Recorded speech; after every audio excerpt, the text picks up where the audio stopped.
Quando pensou em estabelecer esse ano, o Papa fazia memória do tempo em que todo mundo viveu uma experiência de sofrimento e de dor quando aconteceu em todo o mundo a pandemia do coronavírus. Foram muitas mortes, muitas famílias que passaram pela dor de perder tantas pessoas queridas. Talvez entre nós, certamente, perdemos alguém que amávamos, vítima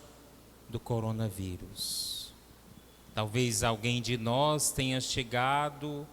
a quase morrer, mas sobreviveu. E o Papa, então, pensando que aquele ano e um pouco mais foi um ano em que muitas pessoas tiveram a sua esperança ceifada. E entendeu que era preciso convocar a igreja para viver um ano inteiro trabalhando, rezando, meditando na palavra, celebrando a Eucaristia para encher o seu coração de esperança. No ano passado, em 2024, ele então estabeleceu que seria o ano da oração, para que a igreja, pela oração, se preparasse para viver bem este ano jubilar da esperança. Para que todos nós recordássemos, para que todos nós recordemos a cada dia, a cada celebração, a cada encontro pastoral,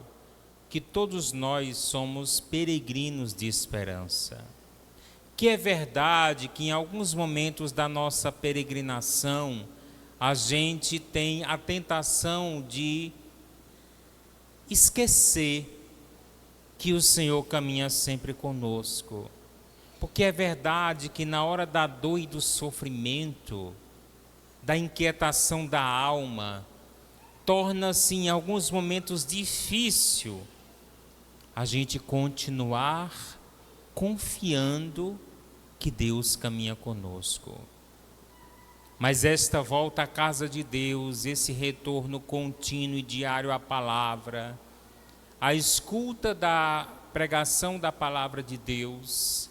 esse retorno contínuo à presença de Jesus na Eucaristia, esta recepção dos sacramentos que são sinais da graça em nossa vida, devem ir reavivando e reestabelecendo na nossa vida a graça de Deus que vai enchendo o nosso coração de esperança. E por falar em reavivar a fé, nós escutamos a leitura da profecia de Malaquias, um livro que foi escrito para dar instruções e animar o povo na fé, para que esse povo pudesse reavivar a sua fé, porque este povo havia sido massacrado por mais de 40 anos, exilado na Babilônia, em uma terra pagã estrangeira. Um povo que resistiu a duras penas e que agora volta à sua terra. E Malaquias, como profeta, e é que é importante a gente falar que na época em que o livro foi escrito, Malaquias não era um nome próprio. Então o autor do livro quis atribuir ao livro um nome para que ele não ficasse conhecido como o próprio autor do livro.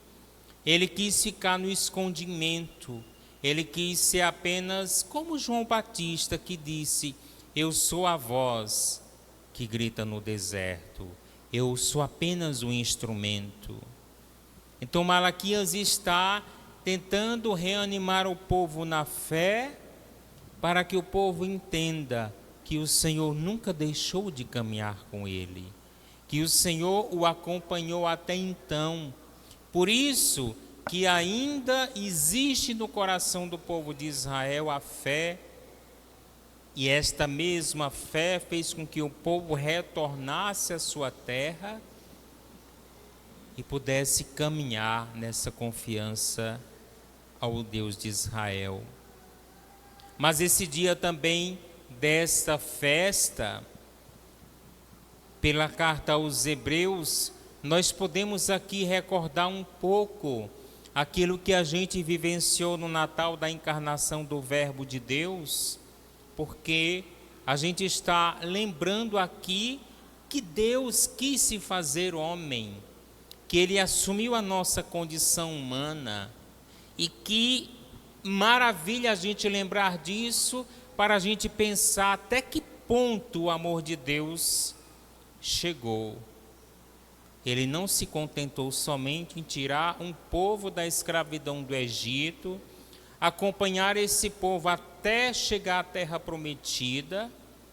acompanhar esse povo também num tempo mais difícil da sua história, que foi o exílio da Babilônia, em que o povo foi arrancado de Jerusalém e levado para uma terra estrangeira, pagã, submetido a duros trabalhos para depois retornar. Este Deus não se contentou em apenas fazer o povo sentir a sua presença através de sinais, através de milagres que realizou na vida do povo, mas Ele quis assumir a nossa condição humana, pois a carta diz: tendo Ele próprio sofrido ao ser tentado, é capaz de socorrer os que agora sofrem a tentação. Então, quando a gente for tentado, a gente lembrar que o Senhor Jesus é capaz de compreender a minha tentação, porque Ele mesmo foi tentado, mas Ele não caiu em tentação.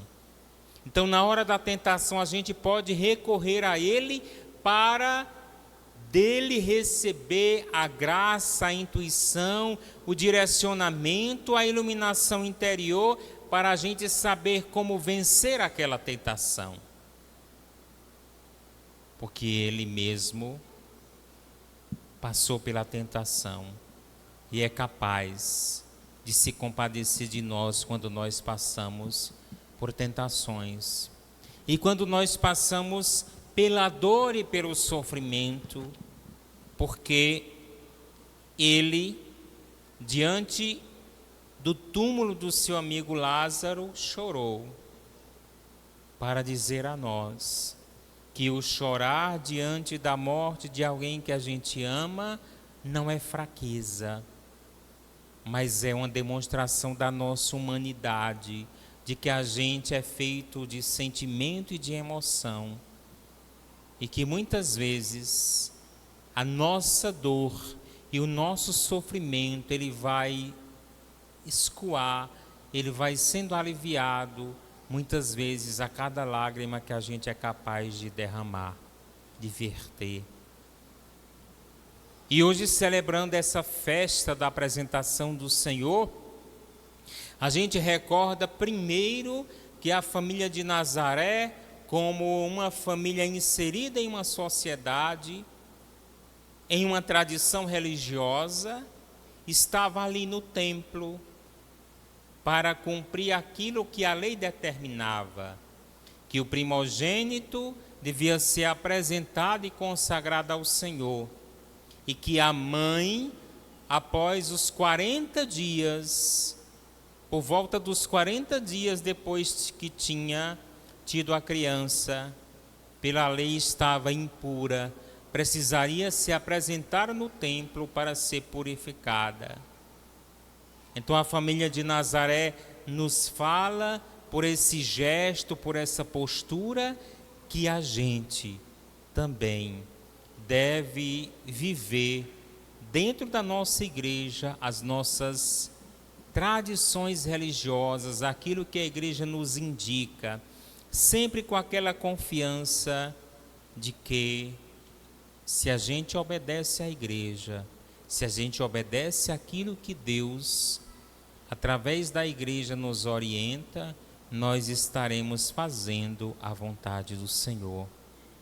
Mas esse dia também é para a gente lembrar que, vendo a obediência da família de Nazaré, nós, olhando para Maria, a mãe da divina graça, o vaso espiritual, a mãe puríssima, castíssima, cheia de graça, nossa padroeira, olhando para ela, vendo a firmeza do seu sim, aquela que em meio a tantas oportunidades para perder a esperança, soube ter esperança. Queremos nesses dias olhar para ela, para, ao olhar,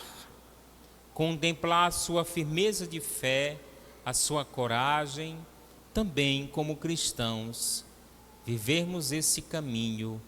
esse desejo de caminhar como verdadeiros cristãos, mesmo em meio a situações difíceis que porventura possamos estar passando ou que venhamos a passar na vida. Acolhamos a palavra do Senhor nesse dia de hoje. Deixemo-nos iluminar por ela, para que, iluminados por essa palavra, nós possamos caminhar na luz que é Cristo. Por isso que no início da nossa celebração nós acendemos as nossas velas para lembrar que Cristo é a luz do mundo e que todas as vezes que nós nos aproximamos dele, na Eucaristia, na visita ao Santíssimo Sacramento, na palavra que é Cristo, palavra eterna, nos sacramentos, nós recebemos nestes espaços e nesses momentos a luz de Cristo que ilumina a nossa alma, a nossa caminhada e fortalece e edifica a nossa fé. Confiemo-nos, pois, ao Senhor